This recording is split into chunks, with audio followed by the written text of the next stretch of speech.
This is Growthaholics.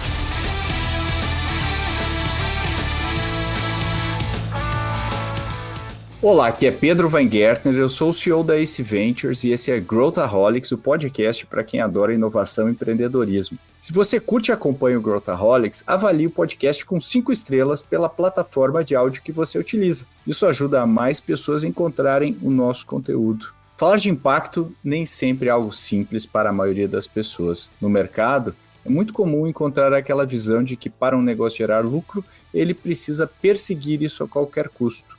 Mas é claro que não precisa ser assim. No episódio de hoje eu converso com a Maria Eduarda Cavalcante, que é diretora de Novos Negócios e Inovação Aberta da Natura, e Sanderson Pajeú, founder e CEO da Naporta. É um papo objetivo com exemplos reais sobre as empresas que adotaram práticas sustentáveis como parte da estratégia e estão usando isso para crescerem e entregarem os melhores produtos para os seus clientes. Dá o play! Bom, pessoal, estou aqui com 2 pessoas que vão ajudar a gente a fechar esse quebra-cabeça e eu queria apresentar primeiro minha amiga aqui, a Maria Eduarda, vulgo Duda, que é diretora de inovação e novos negócios da Natura Co. É isso, Duda? Isso aí. Então, certíssimo, tá, Pedro. É isso aí. É isso aí, eu adoro ter amigos com cargos chiques, né? São pessoas, né, que fazem muita coisa legal e a Duda é uma dessas pessoas. E também tenho aqui o Sanderson, que é um empreendedor aqui que a gente tem a oportunidade, inclusive, de apoiar e trabalhar junto, que é o CEO do Naporta. Então, eu queria te dar boas-vindas também, Sanderson. Obrigado, Pedro. Obrigado, Duda, aqui. Uma honra compartilhar com vocês hoje esse painel aí. Boa. E, assim, o que eu queria começar, Sanderson, pedindo para você, né, quando a gente fala de negócios de impacto, né, a Ace não é uma gestora que costuma, né, se dizer como uma empresa de impacto, mas a gente tem várias práticas que depois, quando a gente senta, a gente vê, né, por exemplo, pegar empreendedores de fora do eixo, é uma das práticas, né? A gente estava recentemente em Porto Alegre juntos, né, Sandra? Isso é uma coisa que a gente acredita muito. E o Naporta nos chamou muito a atenção por também ter essa conexão com o fora do eixo, né? Com a gente conseguir chegar, incluir mais pessoas no mercado. Então, explica para o pessoal o que o Naporta faz aí para quem está nos ouvindo. Boa, pessoal. Primeiro, aqui, em nome da minha sócia de comunicação, a gente tem uma missão agora de colocar isso para todo mundo, chamar Na Porta, contexto de carinho de marca, pelo que a gente quer levar de solução. Você falou uma coisa, Pedrão, e é muito legal estar aqui compartilhando com a Natura. Acho que você falou de impacto. Quando a Na Porta nasceu, ela nasceu num programa de aceleração do Founder Institute, uma frase que bateu muito, assim, martelo na nossa mente, foi: toda empresa de impacto depende das pessoas que estão à frente dela, não só quem criou, mas quem está ali à frente dela todo dia, se o impacto vai ser positivo ou negativo na nossa sociedade, né? E parecia muito simples, assim, quando o mentor ali da aceleração falou, comentou, isso ficou martelando. E não era a Na Porta que tinha entrado no programa de aceleração, ela de fato foi pivotada e saiu de lá com essa solução de falar, cara, se a gente tem que impactar, se a gente tem essa missão de impactar, quem é que mais precisa ser impactado? E a gente começou a analisar todos os problemas e olhou para nossas histórias, né, de vida. Eu tenho mais 3 sócios, né, 2 sócios e uma sócia. A gente começou a juntar um pouquinho das histórias e aí, né, tem um contexto eu vim de uma periferia aqui da Zona Leste de São Paulo. Meus sócios vieram de mercado, né, no mundo de retail, né, na parte de varejo e tudo mais. E a gente olhou e falou, sempre quem está nas periferias e favelas está à margem, né? Sempre estão nos extremos, sempre fica por último ali na fila de preferências, né? E hoje o que falta é, de fato, um nível de serviço. Quando a gente fala de uma entrega, foi uma época de pandemia onde a entrega, o delivery, ele veio muito, muito latente, né? Falavam que os mercados tinham acelerado 10 anos, mas a favela tinha regredido mais 10, porque tudo que ela dependia ainda não chegava de serviço. E a gente abraçou esse desafio de levar não só uma entrega, né, mas levar, acho que a gente fala muito aqui dentro de casa, levar dignidade para quem hoje mora numa região que muitas vezes nem tem um endereço, né? Então a pessoa já é penalizada, às vezes por nem existir no mapa, e aí ela é duplamente penalizada quando ela tenta acessar um produto ou um serviço ali minimamente de qualidade, e ela é bloqueada na hora que ela coloca um endereço ou coloca a região que ela mora. Então foi para isso que nasceu Na Porta, acho que nasceu desse propósito, de fato, como que a gente pode impactar e ainda assim criar um negócio, né? Muito legal. Eu acho que a gente está vendo mais exemplos, né, desse tipo de negócio, de como é que a gente atende os desbancarizados, como é que... Eu acho que isso aí torna, no final do dia, sendo bastante capitalista, aqui torna a nossa economia né, realmente abrangente, né, para toda a população, que é o que todo mundo quer. E Duda, quando a gente fala da Natura, né, a Natura é uma empresa que todo mundo associa as práticas de sustentabilidade, de impacto, né? E tem depois a gente vai falar um pouco de propósito, e tem um propósito muito forte, até na figura, né, do carinhosamente aí, Dr. Luiz, né? Que é o Luiz Seabra, que é um dos fundadores, que até hoje, né, tem uma voz muito ativa não só no que a empresa faz, mas nos corações aí da equipe. E comenta um pouco para quem não está, talvez, tão familiarizado, né, aquela coisa que tem muita gente que fala e tem muita gente que faz, né, e pouca gente que faz. E a Natura é uma empresa que fala, mas ela faz, e realmente as práticas vão muito profundamente em toda a operação, toda a cadeia de suprimento e tudo mais. Comenta um pouquinho como é que é isso na prática hoje, quando a gente fala de impacto e das crenças da empresa. Legal, obrigada, Pedro. É um prazer estar aqui. Sanderson, adorei também estar aqui ouvindo a sua história. E interessante você começar contando do seu negócio, comentando que todo negócio é de impacto, né? E essa lógica, ela permeou a Natura desde sua fundação, né? Então, é muito bonito ver novos empreendedores, né, seguindo uma lógica de impacto, se empoderando, né, e tendo uma consciência do impacto que os empreendedores que seu negócio está escolhendo gerar no mundo. E, de fato, você pode gerar diversos impactos no mundo. Então, essa lógica, ela norteou nossos fundadores mais de 50 anos atrás, assim. Então, se você pega algumas entrevistas do Guilherme, o Guilherme Leal, né, um dos nossos fundadores, ele comenta, e ele fala isso de forma muito, muito pragmática, que o sucesso da Natura está diretamente ligado ao compromisso histórico com o desenvolvimento sustentável. Então, veja só, né? Então, ele está atrelando um sucesso do negócio, mais de 50 anos, sem dúvida, uma empresa brasileira que prosperou, que cresceu, que se tornou um capital aberto, que hoje tem uma presença global. Enfim, eu acho que a história da Natura é uma história que nos que nos enche de orgulho, né, como brasileiros, mas também é uma história de um negócio que sempre evoluiu para encontrar novas formas de gerar impacto. E isso tem muito a ver com uma das crenças fundamentais da Natura.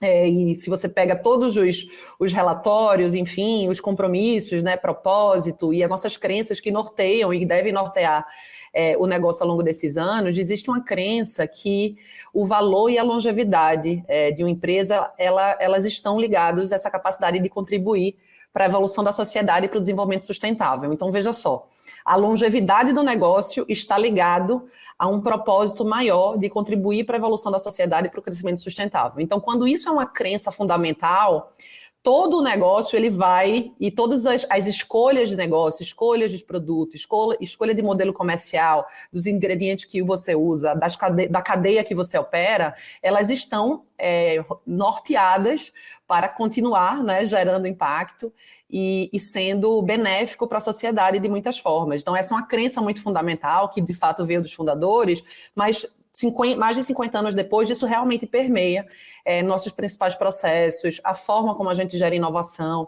a forma como a gente desenvolve nossos produtos, né? Então, uma relação muito forte com o que a gente chama de bioinovação, né? Então, a gente, de fato, está presente na Amazônia há mais de 20 anos, trabalhando junto com as comunidades, desenvolvendo um modelo de economia, né, que a gente até começou com uma economia sustentável, circular, e hoje a gente já fala de uma economia regenerativa, né? A gente vai falar um pouco mais disso, que de fato constrói um negócio. Obviamente a gente está lá né? Tem uma parceria com as comunidades, a gente faz uma pesquisa muito forte, acessando alguns desses conhecimentos tradicionais daquela comunidade. A gente coloca muita ciência estudando quais são esses benefícios desses ativos. A gente cria produtos incríveis, né? Que realmente alinham ciência, performance, cheiros maravilhosos. Isso volta para aquela comunidade, isso preserva aquela região, né? Então, hoje a gente já atua preservando mais de 2 milhões de hectares na Amazônia, e a gente tem meta para ir para 3 milhões de hectares dentro do nosso modelo de negócio que sustenta tudo isso. E aí, a gente também entrega um produto incrível para o consumidor que ama esse produto, que compra e faz parte desse ciclo virtuoso de uma economia sustentável e regenerativa. Então, e eu acho que tem um insight muito importante aqui também, né, que é como é que a gente segue evoluindo esse modelo, né? E tem uma crença, quando você está falando de negócio de impacto, que ao invés de você sair olhando para o mundo e buscando oportunidades de negócio, quando você olha para o mundo buscando resolver questões complexas de problemas sociais ou ambientais importantes, você também consegue encontrar oportunidades de negócio. Então, é quase como existe essa oportunidade da gente buscar negócios que também enderecem, e falando de forma prática, assim, tem muito negócio que você cria através de uma oportunidade que foi mapeada por uma dor social, ou que é o caso, por exemplo, do que a gente abriu aqui falando, o Sanderson contando da situação das favelas, etc. E ele teve uma ideia de negócio que também que começou buscando endereçar uma dor que existia ali naquela população, né? Eu acho que é isso, né? Você tem aí uma população que não tem o mesmo acesso que o resto da população, mas tem interesse, desejo de participar, né? Assim como você tem, por exemplo, populações que estão fora do grid e às vezes não têm acesso e não participam de uma economia mais relevante. E eu acho que quando a gente fala de sustentabilidade, né, eu acho que o pessoal sempre associa, e acho que a Duda falou muito bem, né, o pessoal sempre associa a sustentabilidade a coisas que são acessórias ao negócio, né, como assim, eu tenho a minha indústria, eu tenho meu negócio aqui, e aí eu tenho minha sustentabilidade como se fosse algo que neutralizasse o que eu faço aqui, né, e vocês dois, né, são exemplos de negócios que eu acho que quando a gente pensa no que a gente quer, quanto mais o negócio cresce, mais bem ele faz, né? Que é sempre a proposição da ACE, né? Quando a gente pensa na ACE, a gente não precisa neutralizar nada, né? Se a gente crescer, a gente vai impactar mais e a gente vai fazer mais o bem. Eu acho que os dois negócios, porque quando o pessoal pega a linha de né, todo o supply chain da Natura, eu acho que é muito interessante porque existe toda essa preocupação desde a não fazer teste com animal, que é uma coisa legal, quase que é padrão, assim, né? Quando a gente olha um consumidor vai avaliar um negócio, até coisas que o consumidor não tem a mais vaga ideia, né? O consumidor Sim. médio não tem ideia de que isso faz. E eu acho, e tem um elemento aqui que eu acho que é um celeiro fértil para a inovação. E eu quero ouvir o que vocês acham. Por quê? Porque a inovação vem da restrição, né? Então, quando a gente se depara, no caso do Sanderson, daí eu queria que você falasse um pouco, Sanderson, quando a gente fala, olha, eu vou ser a última milha, né, de um negócio logístico que normalmente os negócios logísticos não têm interesse. E eles não têm interesse porque tem N razões ali no meio, é muito perigoso, ou é difícil o acesso, é mais caro.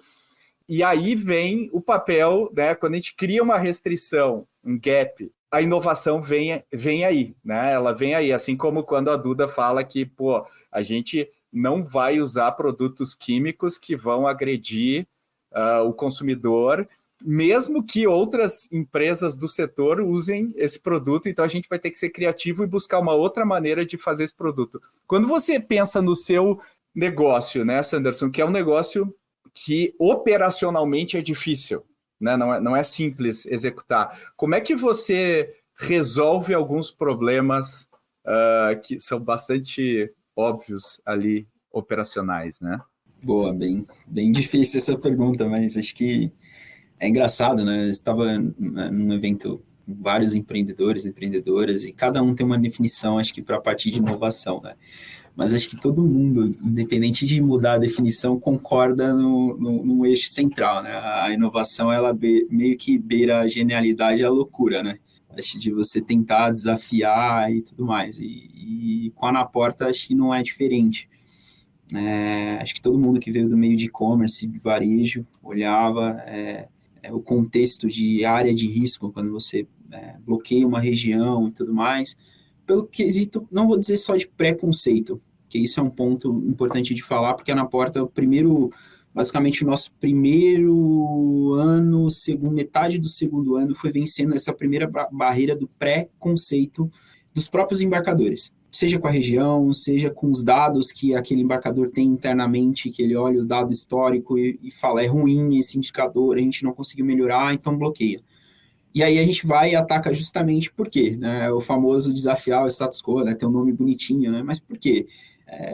Às vezes eu pergunto assim, você é tão ingênuo ou é tão louco, né? De tentar fazer isso com seus sócios? E a logística por si só no Brasil, né, vou pegar especificamente, ela já é complexa. Aí você foi lá e resolveu trabalhar numa área complexa que você não consegue roteirizar, que você não consegue ter uma padronização, que tem uma insegurança maior. Aí quem vem desse território, aí você fala, peraí, tá, complexo, concordo, irregularidade, concordo, falta de urbanização, concordo, mas mais perigoso baseado em quê? Que aí é claro, né, você tem contexto de mídia, você tem algumas informações, mas quem mora lá, nessas regiões, sabe que mais de 99% da galera é uma galera batalhadora demais. Quem acorda 5 da manhã para ir para o trabalho, volta 9 da noite, ainda tem que cuidar de família, ainda tem que cuidar de casa, assim como foi minha mãe, minha avó, minhas tias, todo mundo que eu conheço. E é legal hoje estar dividido aqui falando sobre, acho que, impacto, porque muitas das coisas a gente tem que puxar benchmark. Não tem um benchmark de falar uma empresa que entrou numa área complexa. Então, a gente foi quem de fato foram as empresas que moveram e criaram esse espírito de comunidade nos territórios periféricos. E a Natura foi um dos benchmarks, né? Acho que, historicamente, eu posso falar por mim, né? Quantas mães, tias, primas, familiares meus mesmo, próximos, vizinhas, sustentaram suas famílias, sendo revendedoras. Isso foi um benchmark como a gente podia criar um modelo de negócio que não fosse uma empresa chegando no território e só implementando ou explorando o território para levar uma solução. Então, a Na Porta como tecnologia, né, a gente quer cada vez mais entregar soluções para melhorar a assertividade, tanto que foi assim que nasceu o CEP Digital, né? Como que a gente conseguia entregar e roteirizar entregas dentro de territórios que nem tinham endereço. Então, vamos criar os endereços para a gente conseguir roteirizar.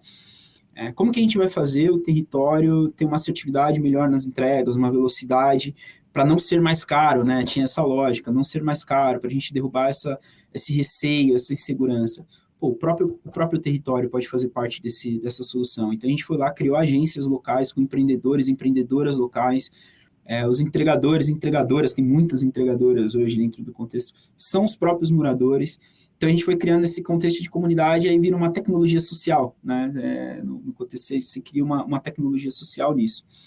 De fato, são desafios, né? E por incrível que pareça, trabalhar no território, para a gente, é o menor dos desafios. O nosso maior desafio é ainda derrubar a barreira do preconceito.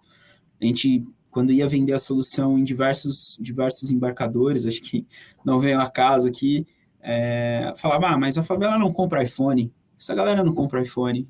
E a gente sabia que muita gente, às vezes, parcelava 24 vezes, dava a vida para poder comprar um produto de qualidade, porque, às vezes, é o único acesso que a pessoa teria para ter um produto de qualidade. A gente falava, embarcadores, não, mas eu entrego em 99,9% do território nacional, mas 40% das encomendas desse embarcador eram redespachadas pelo correio e paravam numa agência para o cliente retirar. De fato, é esse nível de serviço que você quer levar para o seu consumidor? Quanto dinheiro...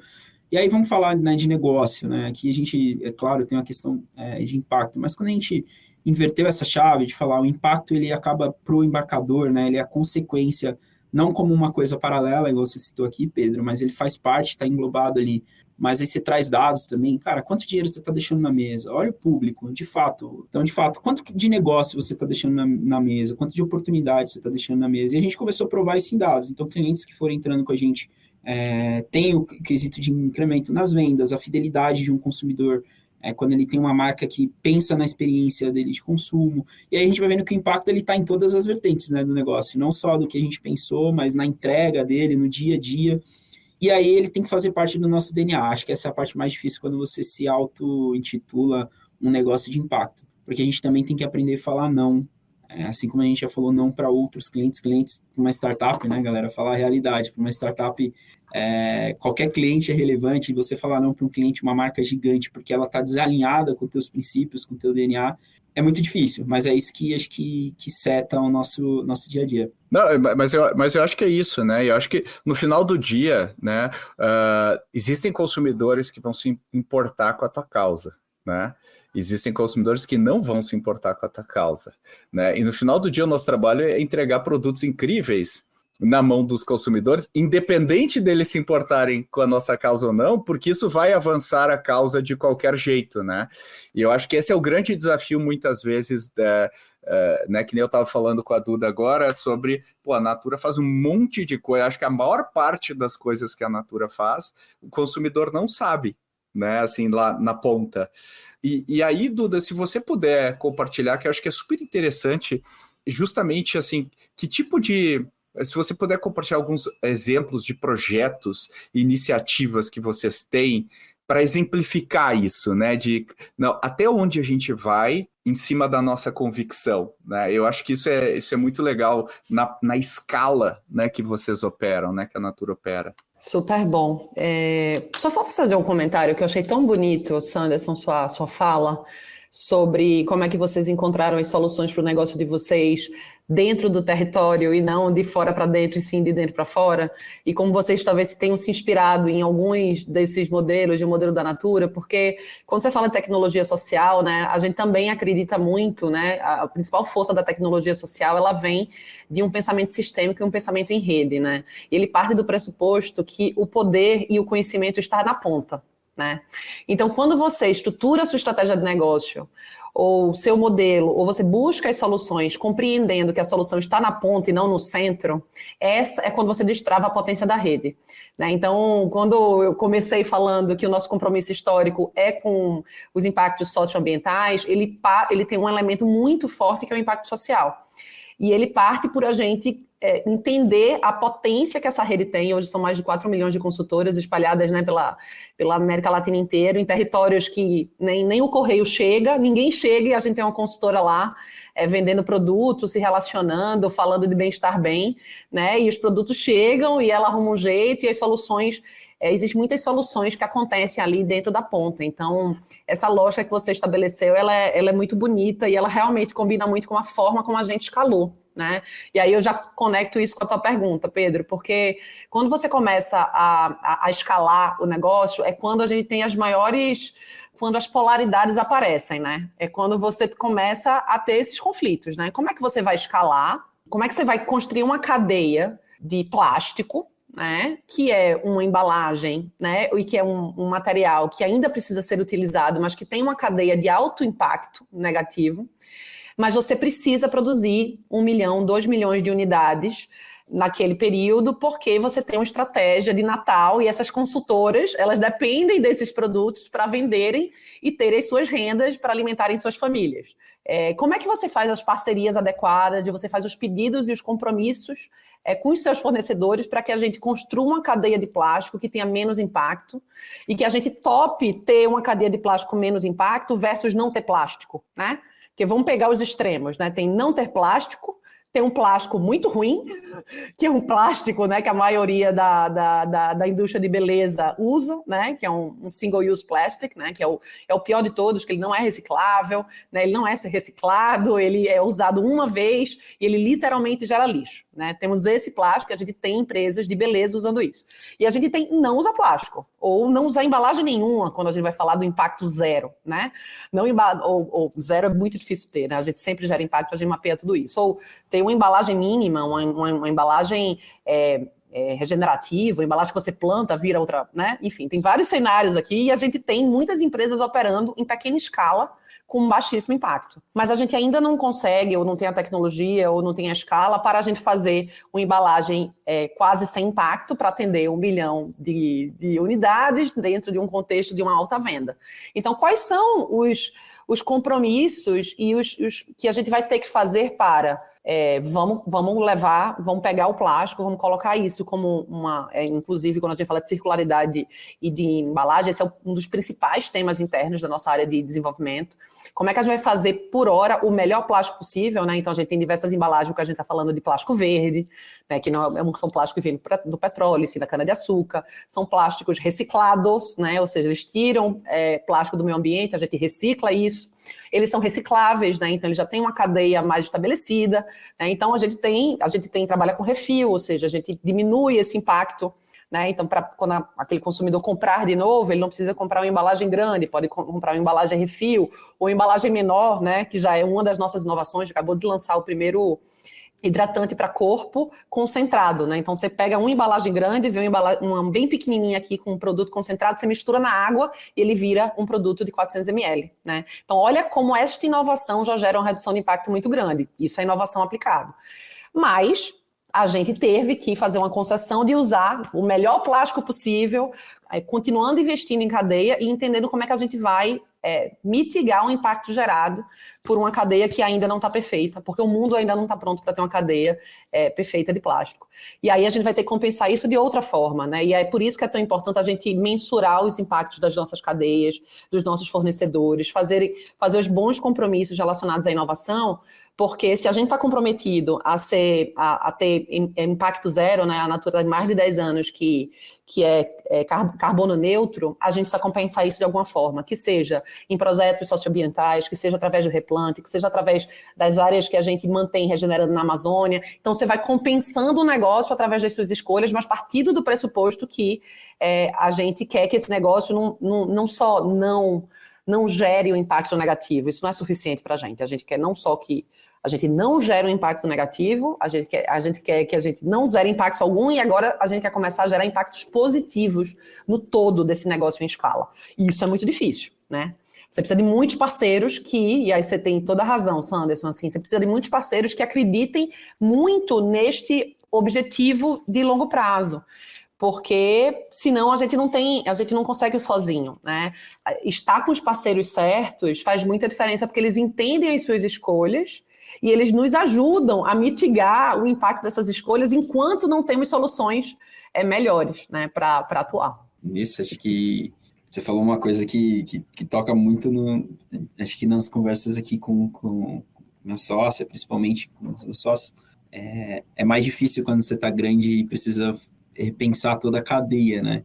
É difícil você começar já tentando mirar no certo, mas fica 10 vezes mais difícil depois que está grande. A gente vê uma companhia também da Natura, essa movimentação é quase que renascimento, né? Acho que em vários aspectos, tem muita coisa ali já antiga, né? Vamos dizer assim, já meio quadrada, que até você conseguir adequar.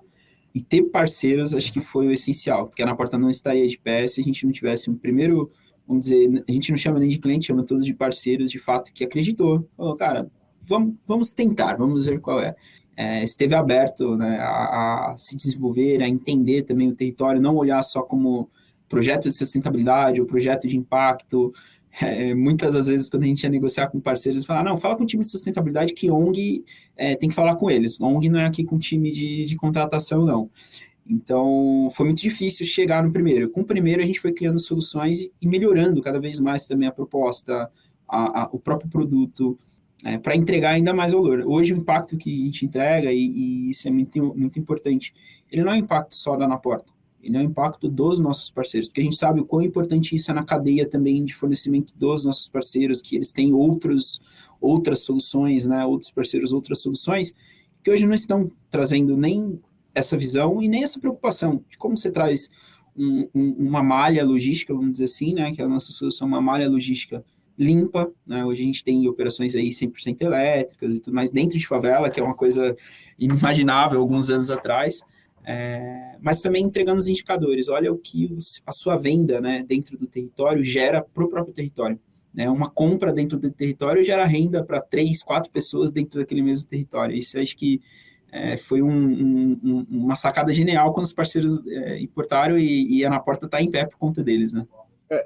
Eu acho super interessante isso que vocês falaram, né? Porque quando a gente se entende dentro de um ecossistema, né, invariavelmente a gente tem que trabalhar com parceiros, que inclusive é um dos princípios aí que a gente trabalha com inovação, né? Ninguém inova sozinho, a gente sempre inova com parceiros e que de alguma maneira compartilham com as nossas crenças, né? E eu acho super importante. Eu acho que, por exemplo, o Na Porta vai ajudar muitas empresas que são parceiras, né, lá na ponta, né, como clientes, a trabalharem os seus indicadores, né, e a Natura também trabalha com toda a cadeia dela de suprimentos nisso. Aproveitando que estamos falando de novos negócios e inovação, tem uma formação completa do tema para te indicar. Estou falando da formação Business Innovation da Future Dojo. Seus módulos percorrem os princípios básicos de inovação e conteúdos importantes no dia a dia de alguém da área, como mapeamento de oportunidades, entendimento da cadeia de valor de um negócio, gestão de projetos, stakeholders e muito mais. A formação Business Innovation, entre vários outros cursos e conteúdos, estão disponíveis para assinantes da Future Dojo. Confira mais detalhes no link da descrição do podcast. Eu queria puxar aqui o gancho com a Duda, que eu falei lá no início, né? A gente fala do propósito. E o propósito virou meio que quase como se fosse um sinônimo de ajudar os outros, né? Quando fala, tem meu propósito. E propósito virou meio que copy-paste. E o propósito, na verdade, ele é uma ferramenta muito importante, especialmente quando a gente está empreendendo, né? No caso do Sam, porque a vida não é muito fácil. E o propósito é aquele quando a gente olha, a gente para, nossa, eu tive um dia horrível, o cliente cancelou, o que eu achava que ia dar certo não deu. E aí a gente olha para o propósito e fala, legal, amanhã vai ser diferente, eu vou continuar seguindo o meu propósito. Então, o propósito é uma ferramenta para empreendedores para continuar. Mas também é uma ferramenta, né, Duda, que ajuda a reunir pessoas que pensam parecido e ajuda a gente a tomar decisões, né? E acho que isso, eu falei lá no início do Luiz, e como que isso norteia as discussões de vocês, né? Como é que a Natura utiliza o propósito como ferramenta para fazer atingir, né, a sua visão aí de futuro? Muito bom, Pedro. Essa é uma pergunta muito boa. E eu acho que a gente eu acho que tem eu estou na Natura há 14 anos, né? Então vivi diversas fases, né? Entrei quando era apenas uma empresa brasileira, né? Que tinha, né, algumas escolhas que a gente, né, se admirava muito, que estavam relacionadas ao propósito, e agora essa empresa é global, enfim, de capital aberto, enfim, depois das aquisições, enfim, tem toda uma trajetória de crescimento, mas que tem uma característica muito forte, assim, quando a gente tem um norte muito claro e a gente sabe quem a gente é, né, e a serviço de que estamos aqui, isso ajuda muito a fazer escolhas, que eu acho que é um dos maiores desafios dos empreendedores e dos negócios, né? Como é que a gente faz boas escolhas? E outra coisa muito útil é o propósito nos ajuda, propostas, crenças, né? Elas nos ajudam especialmente em momentos de crise.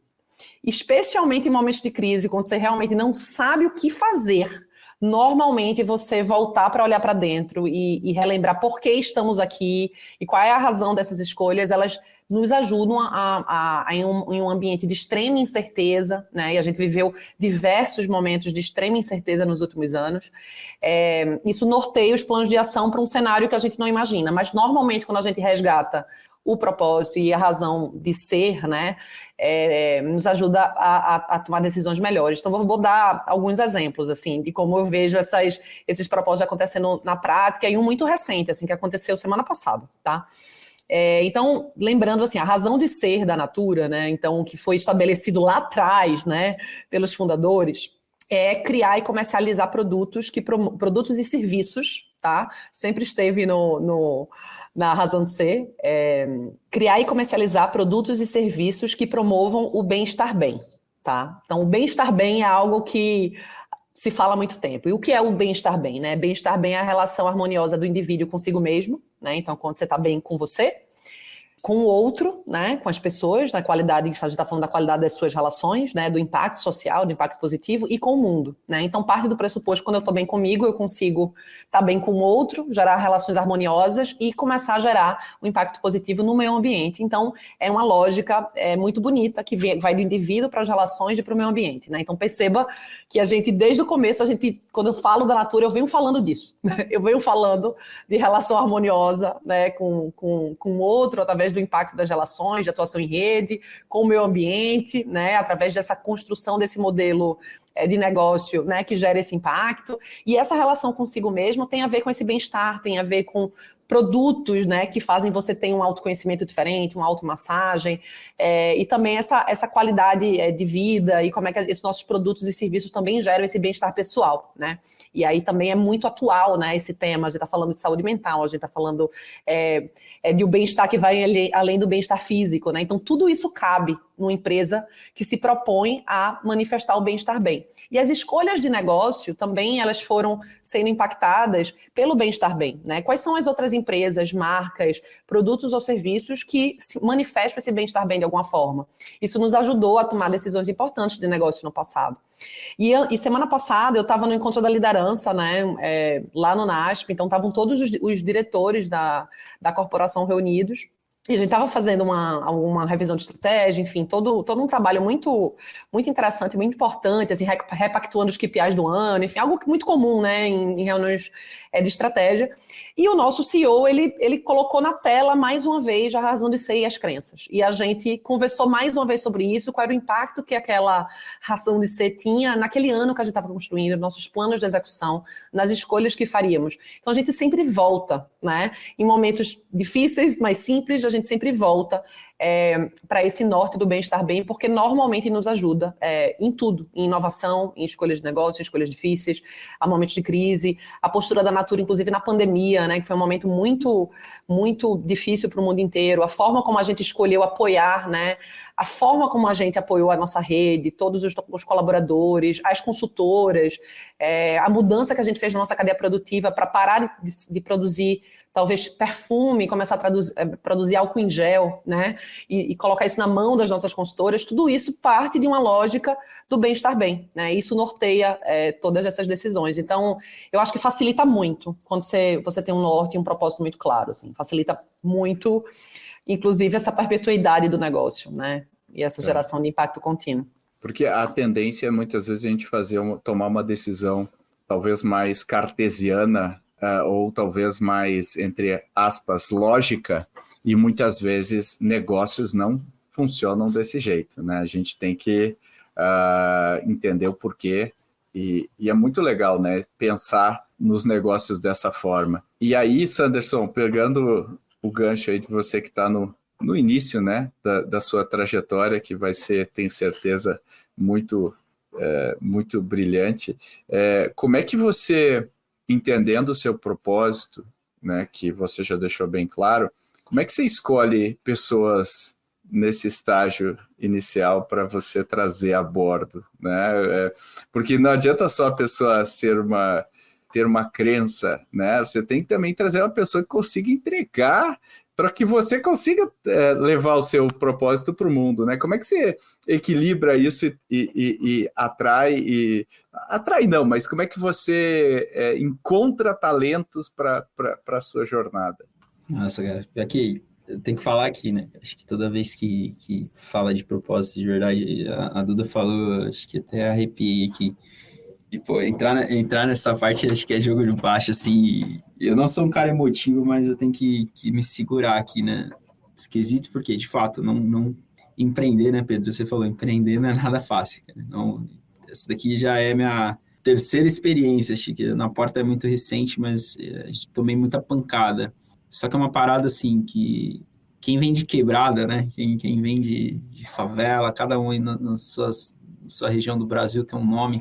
Parece que a gente empreende por obrigação, né? Acho que por necessidade, vamos dizer assim, né? Você tem que intraempreender e tudo mais. E o propósito é uma parada, para alguns virou meio blasé, né? Propósito. Substituir aquela missão, visão, valores das empresas e falar, agora é tudo propósito o nome, né? Mas quem entende de verdade isso, acho que aqui o meu cargo aqui é PPTO, né? Dentro da Na Porta, o meu cargo é PPTO, é pau para toda a obra. Porque a gente tem uma responsabilidade muito grande. A gente falou, cara, a gente tem uma missão, a gente tem um negócio de novo, eu vou trazer aqui o exemplo da Natura que a gente está conversando, porque às vezes você ser fiel no seu propósito não vai agradar a grande maioria, né? Você não vai agradar a grande maioria. Você vai, na verdade, ter que seguir aquilo, ser fiel e às vezes bater um pouco mais firme nesse quesito. E com a gente não é diferente, né? Então, como eu disse lá no início, a gente teve que, pelo propósito, dizer não para clientes, pelo propósito, escolher os caminhos que não são os mais fáceis, vamos dizer assim, as pedras ali ainda não estavam, né, todas no caminho, né? A gente teve que ir jogando as pedrinhas para poder construir esse caminho. Mas é uma coisa, e quando a gente fala exatamente essa palavra, tem uma coisa que marcou a nossa vida, marca e permeia, que virou quase, acho que toda empresa, né, tem aquela frase que fica estampada para todo mundo ver e falar, isso daqui é o mantra de toda a empresa, para a gente não foi diferente. Acho que aqui é uma montanha-russa, né? Então a gente todo dia acha que vai mudar o mundo, né? E a primeira coisa que a gente mudou na mentalidade foi, cara, não tô começando, eu não preciso mudar a vida de 1 milhão de pessoas de uma vez, preciso mudar uma vida primeiro. E aí eu falo que eu me emociono porque eu mirei que eu queria mudar uma vida de qualquer pessoa ali dentro do território, e a primeira vida que foi impactada e transformada foi a minha. Então, pense assim, eu tinha uma visão muito limitada de mundo, vim de uma família muito humilde, minha família é indígena, do Nordeste do Brasil. Então, eu tinha uma perspectiva que eu achava que meu futuro mesmo era ser um funcionário público, isso era ter estabilidade e tudo mais. Criar Na Porta para mudar a vida de outra pessoa mudou primeiro a minha. Acho que não estou rico, né? Estou, acho que de fato ali, rico de alegria de ver os resultados, mas ela me permitiu ver muita coisa, que eu achava que caiu uma escama dos olhos. E aí, para encontrar, né, Pedro, na sua pergunta, encontrar as pessoas faz parte do propósito. Acho que a gente fala muito do impacto externo da Na Porta, mas a gente trouxe muita coisa. Acho que a nossa parte de sustentabilidade é o que a gente causa de impacto dentro. Então, o propósito ele faz parte da cultura, até porque a cultura a gente tem que pregar ali todos os dias, a gente está em construção constante. A gente tem algumas metas internas para isso, então, desde encarreiramento da galera do próprio território, a gente traz pessoas que entendem do que a gente está falando e onde a gente está atuando para trabalhar dentro do time de headcount da Na Porta. Então, são pessoas que vivem aquela linguagem, vivem aquela realidade.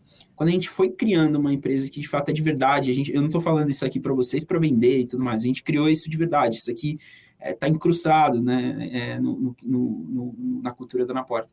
Os bons talentos, eles são atraídos também. Então, às vezes uma startup não tem aquela melhor condição de ser a melhor remuneração do mercado, ser a mais competitiva, mas boas pessoas gostam também de bons desafios, né? Uhum. Então, a gente entendeu que esses talentos, e hoje a gente está montando aí, são mais de 20 pessoas hoje na Porta, é muito legal ver isso, eu brinco, né? Esses dias a gente fez um encontro com todos aqui em São Paulo, eu chorei, cara, na mesa. Falei, caramba, eu comecei na pandemia com um computador que nem fechava, um notebook que nem fechava, uma pantufa, e hoje tem mais de 20 pessoas trabalhando aqui dentro da Na Porta, mais de 100 entregadores hoje ganhando, sustentando sua família, e aí o time fez uma grande surpresa, assim, entregadores, né, agora na Páscoa, nesse período, mandaram depoimentos incríveis, assim, como é bom poder chegar no mercado, comprar um ovo de Páscoa para os meus filhos sem ter que fazer conta.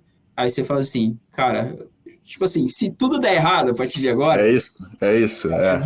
Valeu a pena por isso. Então, de fato, o propósito, ele te cura dentro desse processo difícil aí do dia a dia. É isso aí. E eu acho que daí o teu papel, né, Sanderson, como CEO, é ficar constantemente relembrando as pessoas e mostrando isso, né, para a tua equipe. Olha só, pessoal, olha o impacto aqui, olha o que a gente está fazendo.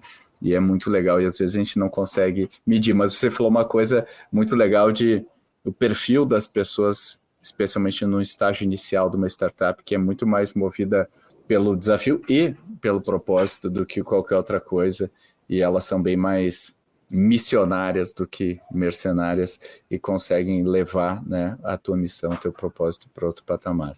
Ô Pedro, deixa eu só fazer um ponto Claro. aqui, que eu acho que é muito interessante, assim, enfim, Sandro, você está me emocionando várias vezes também aqui nessa entrevista, tá muito, muito bonito ouvir tua história, tua trajetória, enfim, todo esse negócio que você tá construindo. Tem uma falsa polaridade, eu diria, que é muito comum a gente ouvir no mercado, acho que vocês talvez já tenham ouvido, que é essa aparente contradição entre propósito e performance, tá? E resultado, entrega de resultado financeiro. E elas não são separadas, né? Elas estão juntas, né? Quando a gente tem um propósito muito claro de impacto, e a gente atrai as pessoas, né, por este propósito, mas também pela sua competência e foco em ampliar este propósito, a gente de fato tem um compromisso com entregas, com qualidade, né, com resultados muito maior, inclusive, de empresas que não têm esse propósito tão grande, né? Então, as pessoas estão muito comprometidas, né? Então, eu acho que tem essa cultura da alta performance é algo que a gente também tem muito forte na Natura, né? Então, a gente está tão encantado e conectado e comprometido com esse propósito ampliado, né? Você vê a força de vendas, por exemplo, essas mulheres, né? Mais de, né, quase 4 milhões de mulheres aí, né? Eu já trabalhei muito perto da força de vendas, a gente tem metas, né, importantes, e essas metas, elas se refletem em renda para aquelas mulheres, né? Então, claro que eu vou trabalhar muito por isso, querer superar esses resultados, porque a gente de fato vê a manifestação desse propósito. E isso vale para tudo, né? A importância da gente ter KPIs muito, muito adequados, monitoramento de meta, uma performance muito acurada ali, porque senão a gente não tem propósito, senão a gente não vai conseguir gerar impacto. O negócio ele precisa crescer de diversas formas. Então, isso é algo que a gente tem conversado muito dentro da Natura, que vamos falar sobre resultados e performance, e isso está totalmente alinhado com o nosso propósito de bem-estar bem. É isso aí. Só propósito não move agulha, né? A gente move agulha com propósito, mas uma execução disciplinada daquilo que a gente se propõe a fazer, mas a criatividade para a gente transpor os milhões de obstáculos que vão surgindo na nossa frente, né? Então, essa combinação, eu costumo... eu vou lançar um livro agora, até estou dando spoiler aqui, no meio do ano, e aí eu coloco assim, qual que é a definição de execução, né, no contexto de um negócio? E eu falo assim, a execução é a construção disciplinada da visão. Né? Ou seja, você tem a sua visão de onde você quer chegar e você constrói isso de maneira disciplinada, ou seja, ela não está descasada com a sua visão, com o seu propósito, mas ela é uma forma de você realmente chegar lá. Né? Só propósito não move agulha, assim como só uma execução sem você ter uma direção também não move agulha. Eu acho que é importante ter as duas coisas. Já garantiu seu ingresso para o ACE Summit 2024? O ACE Summit é um evento para quem empreende, quem investe, quem revoluciona o mundo corporativo. E no dia 26 de julho de 2024, temos um encontro marcado no Centro de Convenções Frei Caneca, em São Paulo. Alguns nomes confirmados são Monique Evely, do Shark Tank Brasil, Gustavo Pinheiro, que é VP na Riverwood Capital, Maria Tereza Azevedo, que é líder de investimentos no SoftBank Latam, Marcelo Lemos, que é CEO do Frota 162 e co-founder da startup Gringo. E spoiler, tem muito mais gente boa vindo por aí. Garanta seu ingresso em acesummit.com.br. Eu te vejo lá. Pronto, de volta à conversa. E já estamos chegando aqui no final do nosso episódio, e eu queria já pegar nas palavras finais, né? Aproveitando que a gente vai ter um painel aqui que vai abordar temas similares ao que a gente está falando aqui no ACE Summit, que vai acontecer em julho, e vocês estão convidados, todos que estão ouvindo aqui, vai acontecer dia 26 de julho, e a gente vai ter um painel com o Agenor, né, que é um dos VPs da Natura, e a Monique Evely, que também é uma Shark, aí trabalha há bastante tempo nessa área. Eu acho que vai ser um painel muito interessante. E eu queria pedir aí para os nossos dois convidados, no final agora desse episódio, começando com a Duda. Duda, para o pessoal que está nos ouvindo, tem uma coisa que eu não podia deixar de falar, que a gente tem um challenge muito legal rodando, né, que é um challenge que eu fico super empolgado, porque ele está tão bonito, né, a maneira como a gente construiu e a maneira como ele está sendo comunicado, né, que eu queria que você falasse um pouquinho aí para quem está nos ouvindo, quem tiver interessado em participar desse Innovation Challenge. E assim, eu nunca recebi tantas mensagens de pessoas que estão interessadas quanto esse challenge, então ele tem alguma coisa de especial que eu acho que vale a pena a gente falar. E daí, já suas palavras também de despedida aqui do episódio.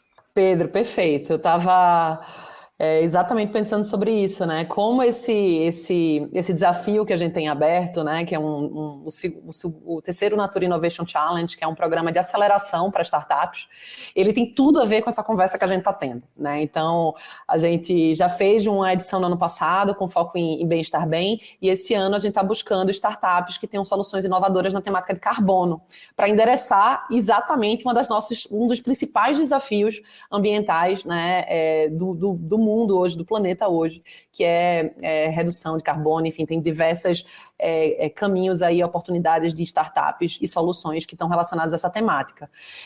E a gente, de fato, está fazendo essa chamada para a gente construir junto com esses empreendedores que têm um norte muito forte relacionado ao impacto, né? Então, o Innovation Challenge, esse programa, é de fato onde a gente une forças, né? Então, a gente tem todo o nosso time, né, que está atuando na Amazônia há muito tempo, a gente tem diversas soluções que já estão sendo implementadas, mas a gente tem uma clareza muito grande que para os próximos desafios, né, para as soluções que a gente precisa para escalar as nossas soluções de carbono, a gente precisa de empreendedores talentosos e que estejam muito vinculados, né, e comprometidos com esse propósito de trabalhar carbono no mundo. Então, a gente está com esse programa aberto, as inscrições elas vão até o final de abril, né, 14 de abril, acho que vai ter um pouquinho de extensão.